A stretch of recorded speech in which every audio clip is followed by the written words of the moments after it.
ఈ లోకం ఒక మాయని తెలుసుకున్నాను. ఏది నా సొంతం కాదనుకున్నాను. తప్పిపోయిన కుమారుని నేనైతే నా కొరకై నిరీక్షించే తండ్రి నా యేసు.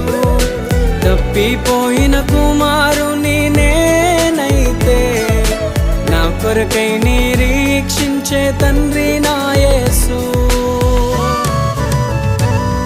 ఈ లోకమంతా నేను వెతకినా నాకు లేదయ్యా ఎక్కడా ఆనందం.